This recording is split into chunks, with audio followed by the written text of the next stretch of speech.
Spider-Man Last Hunt premieres on January 29th only on LewisFilms. You can watch the official trailer in the description below. In today's video, we're going to be talking about the possibility of there being an extended cut released in cinemas for Spider-Man No Way Home. But before we do get into that, if you are new around here, make sure to hit that subscribe button and make sure to hit the bell next to the subscribe button to not miss any more Spider-Man content, including fanfictions, gaming, and news and updates about all of the movies. And as soon as the videos get released, you can be one of the first ones to watch them if you do hit that bell. But with that being said, let's get straight into the news. So there's been rumors speculating and floating around that there will be an extended cut of Spider-Man No Way Home released exclusively in theaters. Now, this is a very interesting take because not many movies re-release in cinemas straight after the first version comes out. Yes, movies tend to sometimes re-release later down the line, like for example, I think Avatar did it. I know Avengers Infinity War did it just before Endgame came out, but not under half a year just after the first initial release of the movie came out. Now, we know Spider-Man No Way Home is actually updating the movie as they go along, updating CGI and editing different clips together differently, etc. However, they are thinking of re-releasing the entire movie with an extended cut. This will include that bridge fight that was actually meant to be 15 minutes long between Spider-Man and Doc Ock, and probably a bunch of other scenes that were cut from the film, probably more to do with Aunt May, maybe more scenes between the three Spider-Men, and probably more extended fight scenes as well. So I think this is really interesting. But as we do know, movies actually do cut a lot from the final release of the movie, and this is normally down to the runtime and then the studio getting to show the movie as much as they can to profit off it the most. For example, if a movie is 2.5 hours long but the initial runtime was 3 hours, the studio could potentially show that same movie 2 or 3 times more in a single day, therefore profiting off it a little bit more, because obviously more sales will go in each day and they can show the movie more times. For example, the original cut of Star Wars Episode 3 Revenge of the Sith was something along the lines of 4 hours or something ridiculous like that,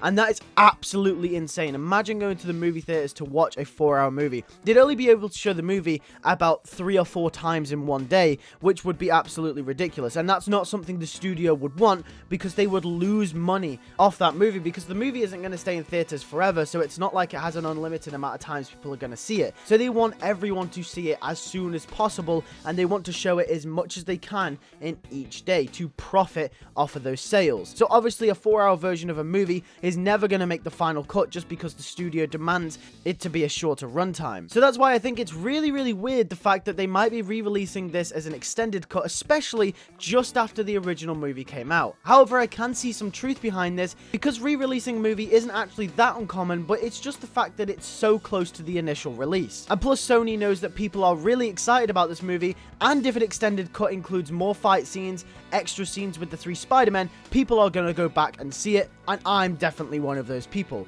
I can also see Sony doing it because obviously even if this is a re-release and even if it is an extended cut, this will still push original profits from the original No Way Home release. Meaning that overall they're probably going to profit more money even if they re-release the movie. But like I said, what really confuses me is the fact that it will be so close after the initial release. But like I did say, these are just rumors and speculation, so make sure to take this with a grain of salt. And even if this is true, who knows? This could just be a rumor now, and they might actually be releasing it within like the next year, or maybe even 2 years or so. Maybe closer to Venom 3 or Spider-Man 4, or another movie that has something to do with the multiverse, and then they re-release No Way Home in inclusion for the hype for that movie. So I don't know, there's a lot of possibilities with this. There's a lot of things up in the air regarding the re-release of an extended version of No Way Home. But I want you guys to tell me in the comments below, what do you think about this situation? Do you think they'll release it soon? Do you think they'll wait a year? Or do you think an extended version is even being created at all? Because we know there's a lot of extended scenes that a lot of us would like to see. With that being said, thank you guys for watching this video. Make sure to hit a like on it if you did enjoy it. Also, make sure to hit that subscribe button for daily Spider-Man content that includes gaming, fanfictions, and news about all of the movies. Spider-Man Last Hunt premieres on January 29th only on LewisFilms. Make sure to stay tuned for that. This is a project I've worked so hard on, and I am so excited for all of you to see it. With that being said, thank you guys for watching. I'll see you guys in the next video. Take care and peace.